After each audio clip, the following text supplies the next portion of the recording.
sa bawat sa atin, sa mga nagagandahan at nagagwapuhan po natin mga kapatiran, at syempre sa mga kapatid natin na paparating pa lamang sa umagang ito. Ayan, so magsisimula na po yung ating gawain, at sa ating magsisimula, tayo po tayong lahat at simulan po natin ito sa pamamagitan po ng panalangin.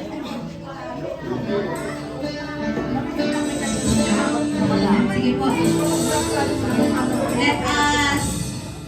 Let us settle our hearts and our minds sa presence po ng ating Panginoon sa umagang ito. Let us pray. Hallelujah. Hallelujah. Praise the Lord Jesus. Glorify your name and worship you, O Lord. We worship you, O Father God in heaven. Hallelujah. Panginoon, kami po ay nagpupulit ng papasalamat sa inyo sa umagang ito. Niluluwalhati ka namin, sinasamba ka namin, Panginoon.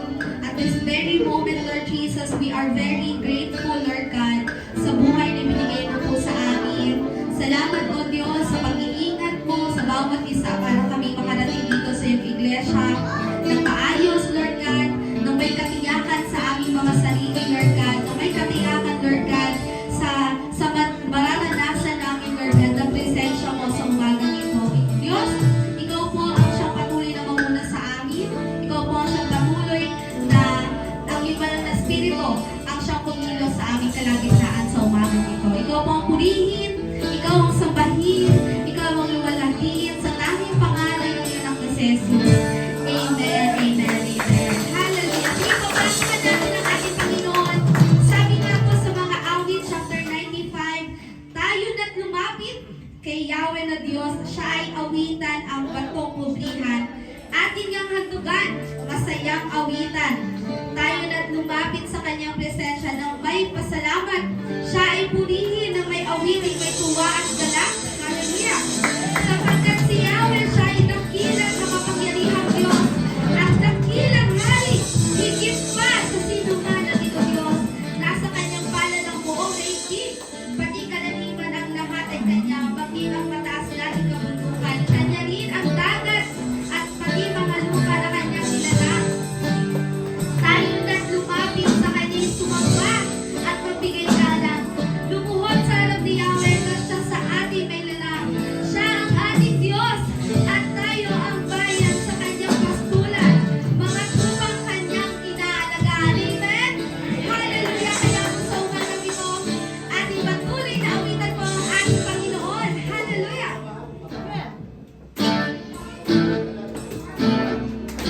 Sige pa, iklap po natin or palakpakan po natin ang ating Panginoon sa umagang ito. Amen!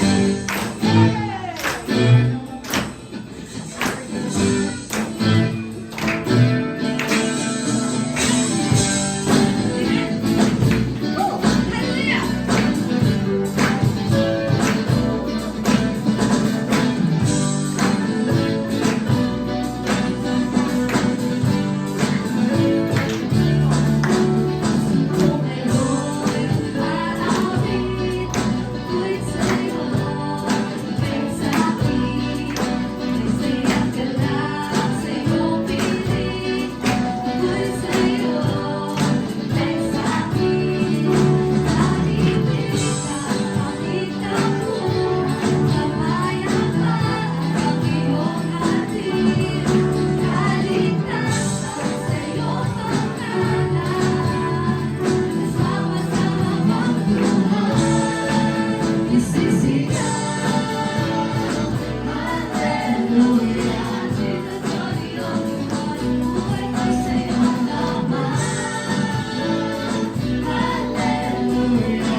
Jesus is more than enough.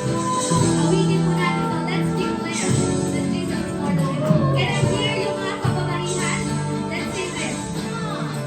Oh, oh, oh, oh, oh, oh. You say, Jesus, yung mga kalalakihan.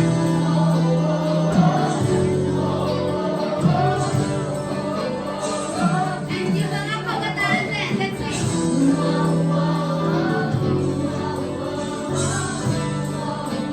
Ang lahat na alam ng Diyos, let's sing.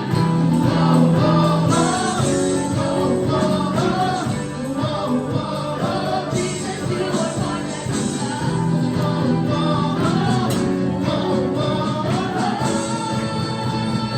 Sing along.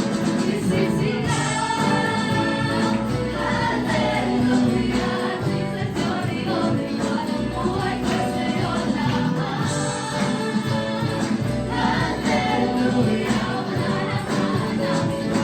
Jesus, you are more than enough. Hallelujah. Jesus, you're the only one. Ang buhay ko sa'yo lamang. Hallelujah. Wala nang hahanapin mo. Jesus, you are more than enough.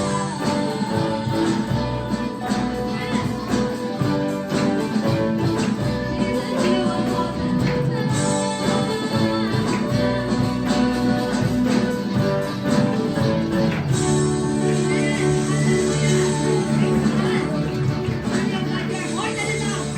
Higit pa ang ating Panginoon sa ating buhay. Hallelujah. Sige po, palakpak po natin muli ang ating mga kamay sa ating Diyos.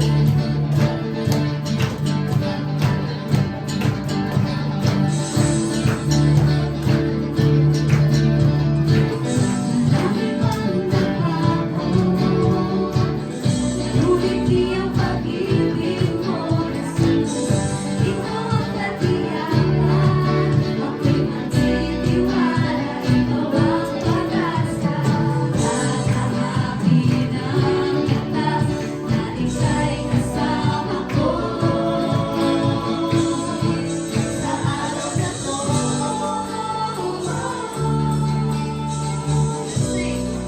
may panibagong sinulat.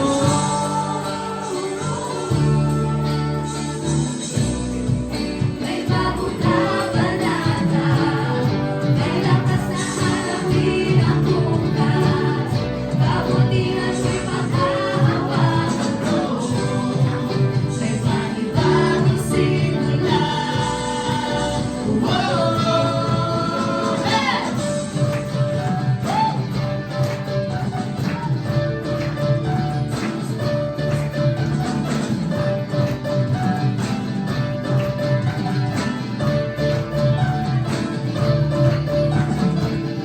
Habang patungo sa bagong bagay na iyong ginagawa, ang kapangyarihan ka, Jesus. Ikaw ang pag-asa, kakahapi ng lakas na ika'y kasama ko. Let's sing sa araw na to.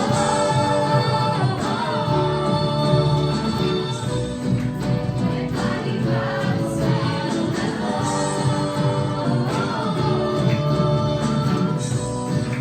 May bagong kabanata, may lakas na harapin ang bukas. Kabutihan mo'y paghahawakan ko. May panibagong simula.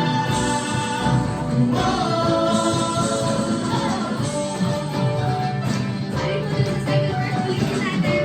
Habang patungo sa bagong bagay na ginagawa ng ating Panginoon. Amen? Do we believe in that? Hallelujah. Sige po, ulitin natin. Habang patungo, amen, sa bagong bagay na iyong ginagawa, ang kapangyarihan ka, Jesus.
panibagong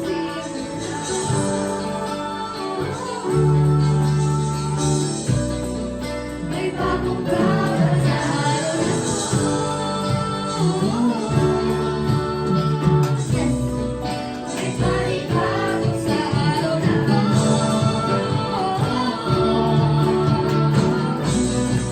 may bagong kabanata, may lakas na harapin ang bukas.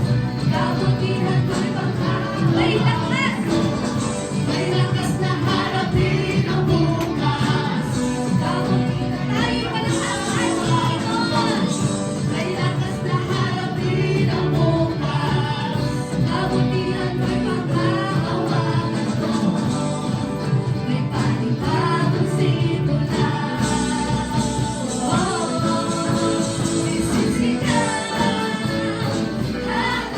Hallelujah, Jesus ko iyon, walang buhay ko sa'yo lamang. Hallelujah, wala nang hahanapin pa, Jesus ko pagkulas sa sangay. Hallelujah, Jesus ko iyon, ang buhay ko sa'yo lamang. Hallelujah, wala nang hahanapin pa, Jesus ko pagkulas sa sangay.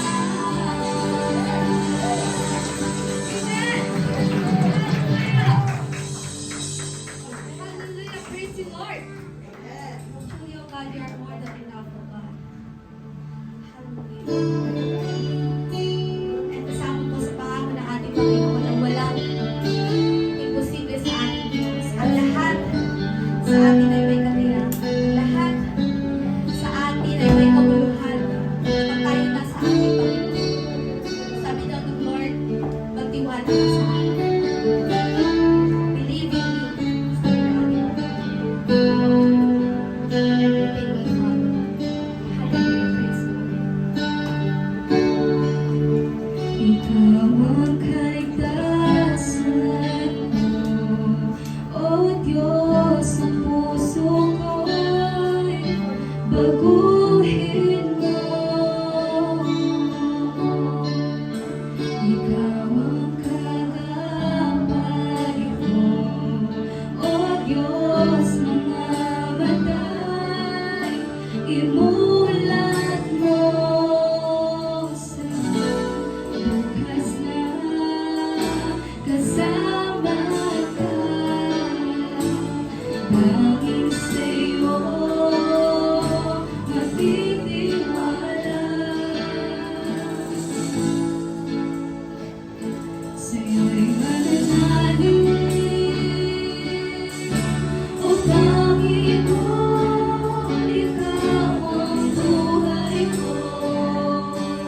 ang naisin ng puso ko.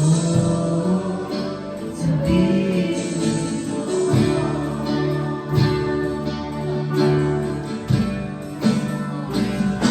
piling niyo.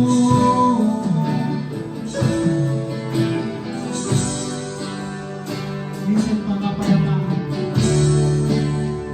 Papayapa na mawala sa inyo.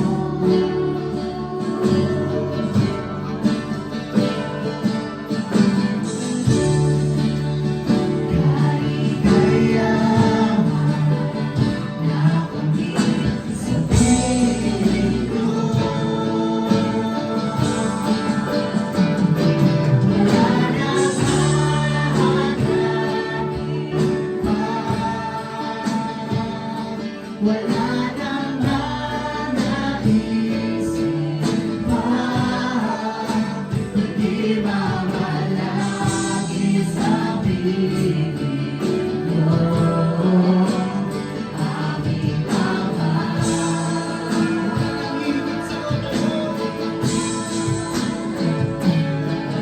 Nang mapantay sa'yo, nag-iisang Panginoon. Kaya ang naisin ng puso ko sa piling ko.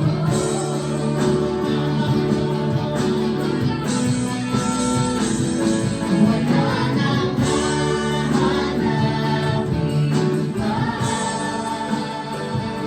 Wala nang nanaisip pa. Kundi mamalagi sa piling ko, aming Ama.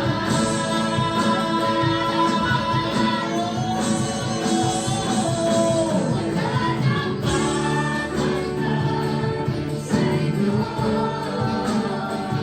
nag-iisang Panginoon.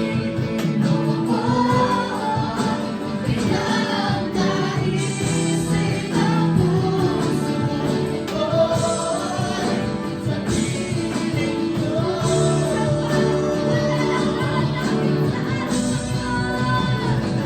Wala nang hahanapin pa. Wala nang nanaisip pa. Kundi mamalagi sa piling ko, aming Ama. Di mo wala nang mapantay sa'yo, nag-iisang Panginoon. Kaya ang naisin ng puso ko, kaya ang naisin ng puso ko, kaya ang naisin ng puso ko sa piling ko. Panginoon, sa piling niyo.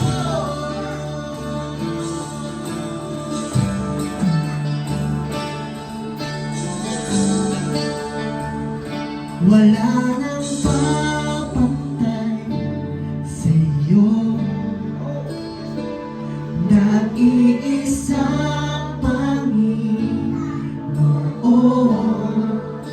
Kaya ang naisin ng puso ko'y sa piling niyo. Wala nang papantay sa'yo, Panginoon. Wala nang papantay sa'yo, nag-iisang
Sabi po sa Malakias 3:10, sabi po dito, dalhin ninyo ng buong buo ang inyong mga ikasampung bahagi sa tahanan ng Diyos upang matugunan ang pangailangan ng aking tahanan. Subukin ninyo ako sa bagay na ito kung hindi ko buksan ang mga bintana ng langit at ibuo sa inyo ang masaganang pagpapala. Yan, so, nakikita naman po natin yung sinasabi po ng Panginoon dito po sa Malakias 3:10. So, dalhin lamang po natin yung ating pong mga kaloob sa ating pong Panginoon upang po matugunan ang pangangailangan ng ating pong iglesia. Amen. So, yung inyo pong ibinibigay ay ito po ay makakatulong para po sa pangangailangan ng ating iglesia. At nandun din naman po ang pangako ng ating Panginoon. Sabi po dito, subukin ninyo ako sa bagay na ito kung hindi ko bubuksan ang bintana ng langit at ibuo sa inyo ang masaganang pagpapala. So yung ating pong pagbibigay sa ating Panginoon, ito po ay isang form of worship din po natin sa ating Panginoon. So the more na nagbibigay din po tayo sa Panginoon, siya rin naman po ang nagpangako sa atin na ibubuhos niya ang masaganang pagpapala sa bawat isa sa atin. Naniniwala po ba tayo doon? Amen. Kaya sige po, bago po natin ibigay ang ating pong kaloob sa ating pong Panginoon, tayo po muna ay manalangin. Aming Diyos, aming Panginoon, maraming salamat po sa patuloy niyo pong pag-provide ng pangangailangan po ng bawat isa sa aming Panginoon. Salamat po Panginoon dahil sa iyong mga pangako na bubuksan mo ang dulungawan ng langit upang ibuhos ang iyong pagpapala sa bawat isa sa amin ay patuloy po namin inaangkin, Panginoon. At patuloy po kami naniniwala na kung ano man po ang aming ibigay, ito po iyong ibabalik sa amin, Panginoon. Siksik, liglig at umaapaw, Panginoon. Ikaw ang siyang patuloy na manguna sa amin, wala pong ibang maitaas, maparangalan at malawalhati sa buhay ng bawat isa amin, kundi ikaw lamang. Sa iyo po ang lahat ng papuri, pasalamat, parangalan at sumba. Sa pangalan lamang ng iyo, anak si Jesus. Amen. Amen. Tayo po'y magsitayin lahat. At buksan po natin ang ating po mga Biblia sa aklat ng Lucas, 14, talatang 28 hanggang 31. Sabi po dito, kung ang isa sa inyo ay nagbabalak na magtayo ng tore, hindi ba siya uupo muna upang magplano at kwentahin kung magkano ang magagastos niya upang matiyak kung may sapat siyang pera para maipatapos ang kanyang ipapatayo? Baka matapos mailagay ang mga pundasyon ay hindi naman mayari ang tore. Siya'y kukutyain lamang ng lahat ng makakakita niyon. Sasabihin nila, ang taong ito'y nagsimulang magtayo, ngunit hindi naman naipatapos. O sinong hari na makikipagdigma sa kapwa-hari ang hindi muna mauupo upang pag-aralang mabuti kung kaya niya, gamit ang 10,000 niyang kawal na sumagupa sa kalaban na may 20,000 kawal. At kung hindi niya kaya, malayo pa ang kalaban ay magsusugo na siya ng mga kinatawan upang makipagsundo. Maaari na po tayo makaupo. Good morning! Nagbati na ba kayo sa isa't isa ng good morning? Okay. Ito ang madalas nating nauobserbahan. Makinig po kayo. Ito po yung madalas nating nauobserbahan. Halimbawa, mayroong isang hukay na kung tawagin sa atin yan, manhole na walang takip. Okay? Kung wala niyang mahuhulog, hindi may isipang takpan. Tama? Pag mayroong tulay na medyo may problema, dinadaanan ng mga tao, wala na aksidente, pero luma na, mahina na, pag wala niyang mahuhulog, hindi ipapaayos yan. Tama ba yan? Yan ang ugali na minsan nakakatuwang tingnan, nakakatuwa lang isipin na kung hindi pa may mangyayaring hindi mabuti, hindi pa may tatama at may aayos, yung dapat itama. Tama ba? Ayan. So, ngayon pong umagang ito, ang pag-usapan po natin ay pag-iisip na mabuti bago natin isagawa ang isang bagay. Kung saan makakaiwas tayo para ikapahamak natin ito o kaya magsisi tayo pagdating sa huli. Narinig niyo yung salita na sana pinag-isipan mo muna ito bago mo ito ginawa. Yan, naalala niyo po yan? So ito po yung ating paksa ngayon. Think wisely. Sa Tagalog po natin dito ay mag-isip ng matalino. Sa aklat po ng Lucas, Kapitulo 14, talatang 28 hanggang 32, sabay-sabay po nating basahin. Kung ang isa sa inyo ay nagbabalak na magtayo ng tore, hindi ba siya uupo muna upang magplano at kwentahin kung magkano ang magagastos niya upang matiyak kung may sapat siyang pera para maipatapos ang kanyang ipapatayo. Baka hindi matapos, mailagay ang mga pundasyon ay hindi naman mayari ang tore. Siya'y kukutsain lamang ng lahat ng makakakita niyon. Sasabihin nila, ang tao ito'y nagsimulang magtayo, ngunit hindi naman naipatapos. O sinong hari ang makikipagdigma sa kapwa-hari ang hindi mo na mauupo upang pag-aralan mabuti kung kaya niya gamit ang 10,000 niyang kawal na sumagupa sa kalaban na may 20,000 kawal. At kung hindi niya kaya, malayo pa ang kalaban, ay magsusugo na siya ng mga kanitawan upang makipagkasundo. So, dalawa po yung ilustrasyon o halimbawa ng pagdidesisyon. Ang isa magtatayo ng tore o bahay, mag-iisip po na siya kung sisimulan ko ba to at hindi ko ito may papatapos, baka naman pagtawanan lang ako ng makakakita. Kasi matetengga siya. Tama ba?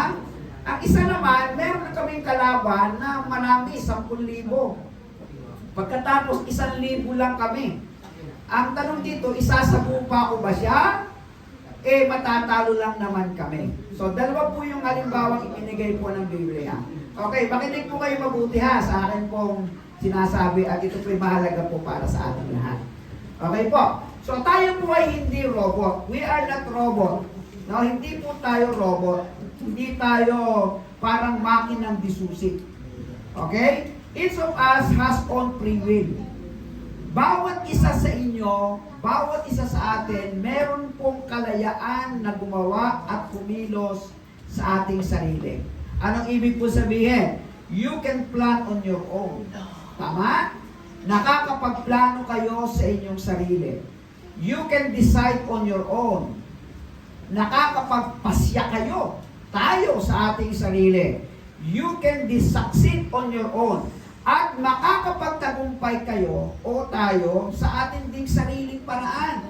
Ang ibig sabihin, nakakapagplano, nakakapagpasya, nakakapagtagumpay.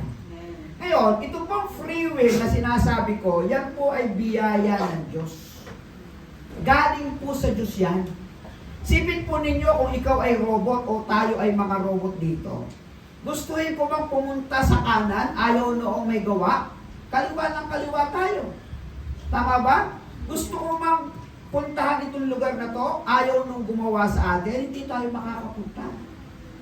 Hindi tayo makakahakbang ng sarili nating hakbang. Hindi tayo makakapagsalita ng gusto nating salita. Yan po yung kagandahan na meron tayo bilang tao. Kaya lamang, yung pong biyaya ng Diyos na ito, dapat po ito'y subjected to God's will. Nakakapasakop siya sa kagustuhan din ng gumawa sa atin. Naunawaan po ninyo yan? Binigyan ko kayo ng laya, pero yung kalayaan ninyo, gumalaw kayo, kumilos kayo, mag-isip kayo sa kung ano ang gusto ko. Para na sa ganon, mapapabuti ang inyong kalagayan. Anong ibig po sabihin? God knows what is best for you. Alam ng Diyos kung ano ang mabuti para sa iyo. Amen? Amen. Pangalawa, God knows what's your future. Alam ng Diyos kung ano ang mangyayari sa iyo sa hinaharap. At ang pangatlo, God knows who you are. Yun ang maganda doon. Kilala ng Diyos kung sino ikaw. Kasi ang Diyos ang gumawa sa iyo at sa Kanya ka nanggaling. Kaya doon sabi po ng unang Korinto sa 6:12, basahin po natin ng sabay-sabay. May magsasabi, malaya kung makagagawa ng kahit ano. Ngunit ang sagot ko naman ay hindi lahat ng bagay ay nakakabuti. Maaari ko rin sabihin, malaya akong gumawa ng kahit ano, ngunit hindi ako magpapaalipin sa anumang mga bagay. Dito tayo pare-pareho bumagsak. Dito tayo pare-pareho pumalpak. Sa mga kalayaang ibinigay sa atin na iniisip nating tama kahit mali. Sabi ng banal na kasulatan, malaya naman kayong gawin ng kahit ano. Pero hindi lahat ng ginagawa ninyo na malaya makabubuti para sa iyo. Tama ba? Iniisip ng mga tao mabuti ang mga bisyo.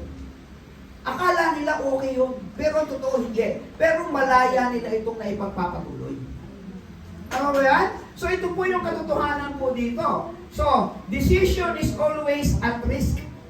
Ang pagpapasya po ay napakamapanganib. Kasi sa bawat pagpapasya, dalawa lang po yung pupuntahan natin. Either better or worse.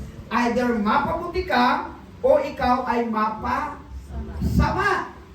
Kaya ito po mga desisyon na to, meron po ditong mga napapaloob na bahagi po ng ating pagpapasya. Ang una po yung ating damdamin. Emotional decision is very dangerous. Tingnan niyo yung mga kabataan na napakadaling bumagsak pagdating sa pag-ibig. Damdamin yan eh. Nakitang gwapo. Oh, I love you. Ang gwapo. Hindi na inisip kung yung kanyang kagwapuhan sa likod pala'y salbahe. Nakuha nyo? Nauna ang damdamin. Marami po ay tinatawag natin na illusion stage. Alam niyo illusion stage? Ito yung mga kahit na sa tingin ng napakadami ay salbahe siya, dahil meron kang illusion stage, sa tingin mo naman, magbabago siya dahil sa pag-iibigan namin. Nakuha po ninyo?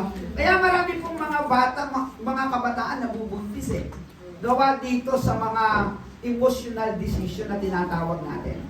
Mga damdamin na pwede rin, kaya ikaw ay makakapatay, kaya ikaw ay makakapanakit dahil sa emosyon na nagpasya para sa'yo. Naalala ko ang daddy ko napakabait yan eh. Pero naalala ko, nung ang kuya ko ay parang ma-involve sa trouble, sinumbong sa kanya, galing siya sa trabaho, ang daddy ko, walang abot-abot. Umalis ng bahay eh. Alam mo kung bakit namin hinabol? Merong lanseta sa likod eh. Meron lanseta sa likod. So, lahat kami takbuhan sa daddy ko. Kasi baka mamaya makapanaksak. Eh, ganun siya. Nakuha po ninyo? Emotional decision is very dangerous. Pangalawa, individual decision is in danger. Ito pa isang problema. Nagdidesisyon kang mag-isa. Hindi ka kumukonsulta sa kung ano man ang problema ang pinagdadaanan niyo. Mapanganib din po yan. Napakamapanganib na ikaw ay nagdidesisyon na nagsosolo ka. May problema ka, dinidibdib mo, kinikimkim mo, ang tendency mo magpakamatay. Ang tendency mo ma-stress, ma-depress. Tinatanong ka, hindi ka nagsasalita. Sinasarili mo. Sobrang mapanganib ng desisyon na yan. Kaya kinakailangan, halimbawa, sa mag-asawa, kinakailangan marunong kayo magkonsultahan. Sa mga anak at saka sa mga magulang, marunong kayo mag-usap-usap. Alam nyo, yan ang natutunan namin sa aming bahay. Kapag meron po kami mga problema, ang nagdidesisyon dyan, lalo't hindi kami makapag-desisyon mag-asawa, kinukonsulta namin sa aming mga anak. Ang aming mga anak din naman ganun din. Pagkatapos, nagpapasya kami sa iisang desisyon bilang isang pamilya. Kaya dahil po sa mga ganong naging desisyon namin ng mag-asawa, ay nakita namin, umangat kami. Lumalaki ang aming mga anak, natuto kaming maging lapit sa isa't isa. Okay ba? Ganon din naman. Nung una, bago-bago pa lang kami ng misis ko, pagka kami nagtatalo, talaga namang isip kami ng paraan, paano maiiwasan ang mga bagay na ito. So kapag ako ay medyo, ang tendency ko ay galit talaga, umaalis na lang muna ako. Pagbalik ko naman, okay na siya. Nakuha nyo? Kesa nung sapla, bangga dito, bangga doon, hindi na tayo magkaintindihan. Kasi nga, yung emosyon natin, iba yung desisyon niya eh. Ang desisyon ng ating emosyon sobrang mapandaya. Pagkatapos, ang demonyo na andyan pa, susunod dito, susunod doon, lalo tumalala. Pangawa. Pangatlo po, mental decision is deceiving. Yung talino, ako ang tatay, ako ang masusunod. Nako, mali yung mga ganyang bagay. Mga discarding mali. Ako ang kuya, ako ang mas nakakatanda, ako ang mas matalino. Ganyan. Mali yung mga ganyang desisyon. Diyan nagkakaroon ng mga suliranin. Ang problema, pagdating na mali pa lang na pagpasyahan, eto na. Kung hindi magsisisihan, magkakaroon ng malaking problema. Kaya kung narinig niyo yung salitang, sana inisip mo na yan bago mo ginawa. Nakakala niyo ba? Sana naisipan mo na yan bago mo ginawa. Kasi kung alam mo lang na magkakaproblema, sana naisip mo na yan bago mo ginawa. So, think wisely. Mag-isip tayo ng matalino. Ngayon, ang tanong, papaano? Paano tayo makakapag-isip ng matalino? Ang gagawin natin ay you need to PST. Halimbawa, nagagalit si JR, no? Si Jaime. Bawa, nagagalit si Jaime. Galit si Jaime. Sa mensahe nito, sasabihin lang ni Frank, yan, meron na tayong kayo. Gulong-gulong ang isip natin, hindi natin alam kung paano magpapasya. Hilong-hilong na tayo, rinding-rindi na tayo, hindi na aburidong na tayo. Mga ganyan, no? Nagkataon na, napasama yun. Kaya, aburidong na tayo, rinding-rindi na tayo. Sasabihin lang natin sa pamilya natin, o anak, okay? Yun ang ating gagawin ngayon. At ito'y magiging kalakaran natin dito para hindi tayo nagkakaroon ng mga problema o mga suliranin. Maaagapan agad natin sa pamamagitan ng okay, PST. Number 1 is pause. Yan ang una. P, pause. Preno, saglit, mag-isip. Yan ang unang-unang gagawin natin. In every problem, circumstances, hard to decide, all you have to do is to pitch. The number 1 is pause. Sabi dito, basahin din natin, kung ang isa sa inyo ay nagbabalak na magtayo ng tore, hindi ba siya uupo muna upang magplano at kwentahin kung magkano ang magagastos niya, upang matiyak kung may sapat siyang pera para may patapos ang kanyang ipapatayo. O sinong hari ang makikipagdigma sa kapwa-hari ang hindi muna mauupo upang pag-aralang mabuti kung kaya niya gamit ang 10,000 niyang kawal na sumagupa sa kalaban na may 20,000 kawal. Gagamitin ko yung salita sa English na will he not first? Okay, will he not first? Kung ang isa sa inyo nagbabalak, hindi ba siya? Yan, gagamitin ko yung salitang yon. Will he not first? Hindi ba siya magpupose muna? Yan. Hindi ba siya pepreno muna? Hindi ba siya sasaglit lang muna? Okay? Will he not first? Okay. In times of crucial situation, hindi ba ikaw magpepreno muna sa mga sitwasyong crucial? Yung parang napakahirap pagpasyahan. Hirap mo siyang desisyonan. Okay? In times of emotional discrepancies. Ibig sabihin, ang inyong damdamin ay magkaiba. Kasi lahat naman tayo individuals eh. Totoo lang, no? Lahat tayo individuals, may kanya-kanya tayong topa, may kanya-kanya tayong saya, ngiti, may kanya-kanya din tayong panahon ng lungkot, at saka sobrang pag-iisip. Meron tayong mga moods, different kinds of moods, iba-iba tayo bilang mga tao. So it involves our emotional discrepancies. Magkakaiba po natin yan. So pag dumating tayo sa gitna ng mga mapagpapasyahan, kinakailangan nating mag-pause muna. Ito pa yung maganda. In times of unpreparedness. Sa mga panahong hindi ka talaga handa, wag kang magagawa ng kahit anumang pagpapasya. Okay, kaya marami po mga na-scam. No? binulag ng mga mapandayang mga panlililang. Ito yung pera mo, tutubo ng ganito, magagaling mga magsalita. Hindi ka prepared. Babae, nagpasya ka nang hindi kinonsulta si asawa. Yung mga ganon. Pumasok ka sa isang sitwasyon na napaka-crucial, pero dahil hindi ka man lang nag-post, hindi ka man lang kumreno, hindi ka man lang nagsabi natin ka muna, ipag-pray ko muna. Ayan, na-disgrasya na. Nakapag-desisyon tayo na hindi tama. So, malala na, may damdamin na hindi pare-pareho at hindi handa. Hindi ba kinakailangan mag-post ka muna? Papagawa ko ng tore. Meron dito 10,000 kalaban, 1,000 lang yun sa amin. Hindi ba ako magpo-post muna? O mag-iisip muna? Okay, ang pangalawa is sit. Pagkatapos mo magpreno, upo ka muna. Kalmado lang. Relax lang. Upo ka lang. Huwag ka muna umalis ng bahay. Huwag ka muna magsabi na ito ang gagawin. Preno muna. Tayo ay mga anak na minamahal na ng Diyos. Meron na tayong Diyos na pwede nating kausapin. Amin ba yan? Pwede nating hingan ng karunungan. Kaya all you have to do is to sit. Umupo, mag-isip, magplano. Bakit natin ito gagawin? Una, to slow down possible tension. Okay? Sa pag-upo mo, tutulong ito para bumaba ang tension. Okay? Tingnan muna ng malalim. Iro muna ng tubig. Naka nyo? Ang iba naman, bumilang ka muna ng 1 to 10.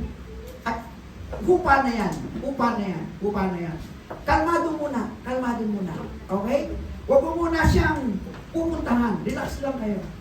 Ako, naalala ko nung kami po merong isang iglesyang inalagaan. Nagkaroon ng napakalaking problema kami talaga. No?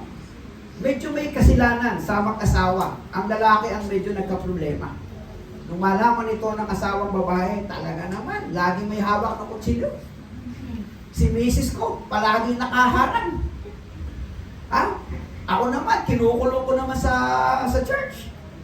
Binubugbog yung pinto.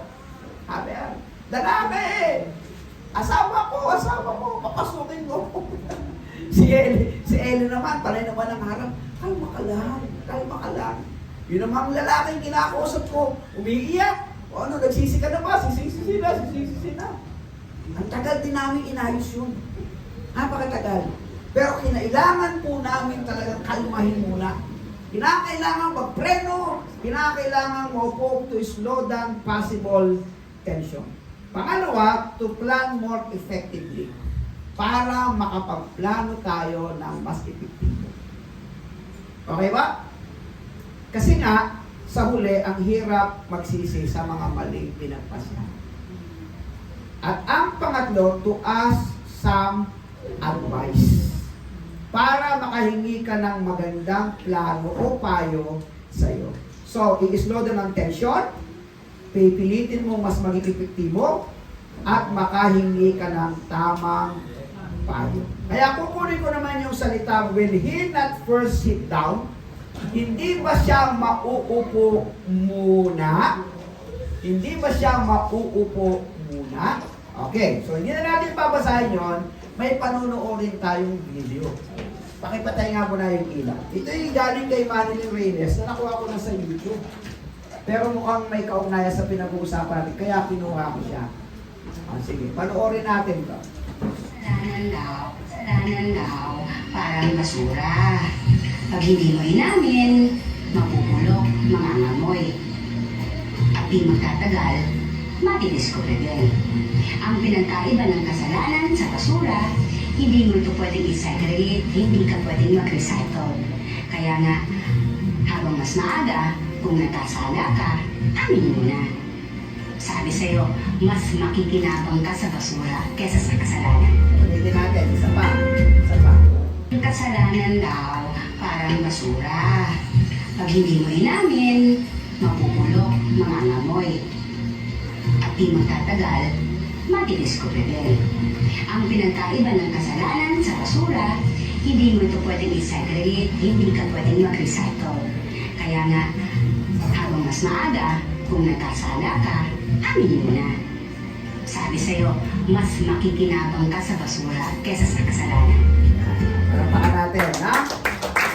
May natutunan tayo, no? Napakalaki na natutunan natin yan. At actually, pareho tayong biktima. Biktima tayo ng pagtatago ng mga mali kasi natatakot tayo. Pero alam niyo, sabi ng Bible, kapag ang kasalanan itinago mo, siya ang magbubukas. Kaya tama sinabi ng Biblia, walang kasalanang hindi nalalantad. Kahit pagkatago-tago mo yan, lalabas at lalabas yan. Yan talaga ang katotohanan. Pero pag ibinukas mo sa Diyos, ang Diyos ang mag-aayos, siya ang magtatakip ng lahat ng bagay. Tama ba yan? Kaya tama lamang na kapag tayo may problema, post muna tayo. Upo muna tayo. Pagkatapos konsultahin natin ang Diyos. At kung may nakita tayong pagkakamali, aminin natin sa Diyos. Alam nyo, ang Diyos ang mag-aayos ng lahat. Pero habang ito ay tinatago natin, mabubulok ng mabubulok yan. Babaho ng babaho yan, sisingaw na sisingaw, madidiscover at madidiscover. Lalong lumalaki ang problema. Tama? Tayo po ay pamilya dito. Pamilya tayo dito. Kinakailangan po tayong magtulungan na atin pong may ayos ang ating pong pamilya. Kung may problema tayo, lapit lang po kayo sa akin. Tutulungan po namin kayong ilapit sa Panginoon. Ilalapit natin sa Diyos ang lahat ng mga sulit. Kasi ang kinakailangan po talaga sa atin bilang pamilya, transparent. Ang transparent, wala tayong lihiman. Lahat tayo ginagawa natin yung mga bagay na kung saan iniisip natin makabubuti. Tama sabi niya, kung yung kasalanan, sabi niya, paulit-ulit mong gagawin, hindi ito makakatulong sa'yo. Mabubulok at mabubulok, sisirain ka ng sisirain. Mabuti pa kayong basura na re-recycle. Tama ba? Oh, yung mga papel, gusot-gusot yan, pag ni-recycle yan, magiging isang magandang typewriting yan o coupon pan. Tama ba yan? Yan po yan. Pero ang kasalanan, wala na yan. Ang sikreto lang dyan, kinakailangan aminin lang po natin. So yung number 1 is to pause. Pause. Number 2 is sit. Number 3, I think. Isip. Esep tayo. Okay? May problema ka ngayon? Nagtatalo kayong mag-asawa? Hindi kayo magkaintindihan? Pause. Sit and think. Mag-isip. Mapagtanto. Tamang pasya. So, ibig sabihin, think wisely. Isipin ang mabuti. Think about what is best. Isipin mo kung ano ang pinakamainam. Think. And consider God. Isip na matalino. Mainam na pagpapasya. At palagi natin isasama ang ating Diyos. Kaya will he not first sit down and consider? Hindi ba siya mauupo muna at kanya muna isasaalang-alang niya ang mga bagay. Kung merong timbangan, pareho ng timbang, meron pa rin diyang pagpapasyahan ka kung alin ang mas makabuti. Kung merong timbangan, mas nakakalamang ito pero mali. Okay? Kung merong timbangan, mas nakakalamang ito. Ito tama, ito mali. Saan ka? Siyempre, laging sa tama. Ganyan lang po yan. Kasi habang tayo po'y lumalago sa spiritual natin buhay, napakaraming challenges. Napakaraming challenges. Sa susunod po na ako po'y magmensahe sa inyo, tatalakayin ko po kung paano po dinigin lang ng demonyo ang isipan ng tao para po mapariwara. Alam po ninyo, meron akong isang pamangkin. Pamangkin sa pinsan. Tama ba? Siya po ay napakabata pa pero binawian niya ang sarili niyang buhay. Sa edad po na 70 years old. 70 years old. Ang problema lang na lumalabas sa kanya, parang pressure sa kanyang pag-aaral. Stress. Pressure. Lagi na lang merong problem solving sa math. Parang gano'n. Sa geometry. Sa pressure. Pressure lang sa pag-aaral.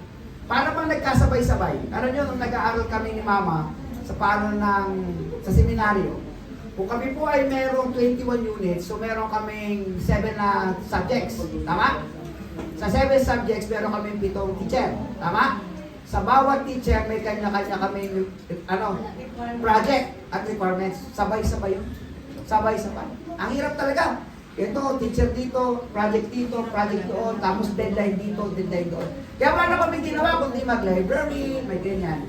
Nakasangat lang talaga ako, kaya naging kami ng aking misis. Nagawa ko ng paraan na yung libro, malagyan ng love letter, pagkatapos ipasa sa kanya. Yun. Sasabihin ko lang, Elena, sa page 66 alam niyo na yan. Nakalagay naman doon, mahal kita. Mahal mo ba ako?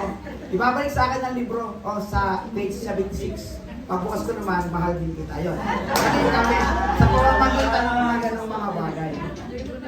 Kaya, diskarte lang ang tawag doon. O sa problem solving, diskarte lang ng mga ganyan. But the point is, talagang ang dami nating mga challenges sa buhay.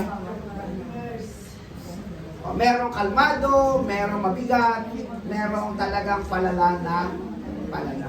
O, pero sa bawat pagsusolve ng problema, wala tayong dapat talikuran. Tama ba? Wala tayong dapat talikuran, wala tayong dapat iwasan. Lahat yan haharapin natin na merong pause, sit, and think. And then we will decide what is the best at kung ano ang nakakaluwalhati sa ating Panginoon. Okay? So, plan with God. Sabihin nyo nga, plan with God. Decide with God. Succeed with God.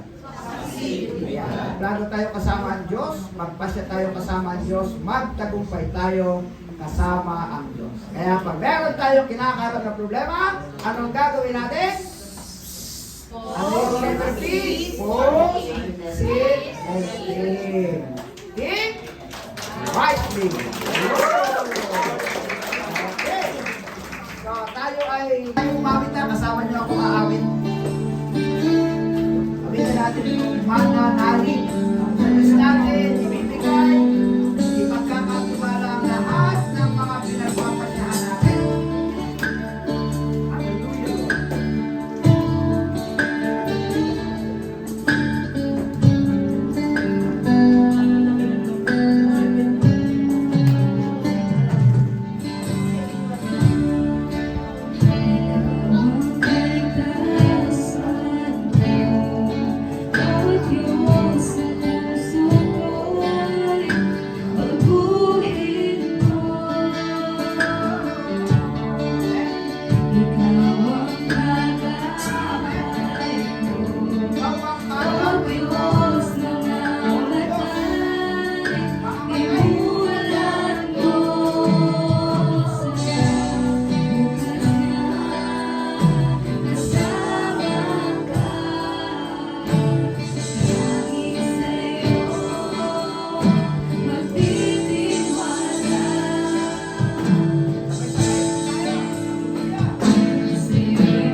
Panginoon, marami pong salamat sa inyo. Napakabuti po ninyo.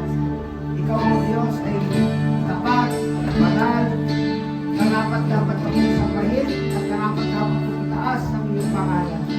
Aming Diyos, amin pong pinananaligan ikaw sa mga pagpapasyahan po namin sa bawat araw. Tulungan niyo po kami makontrol namin ang aming mga emosyon.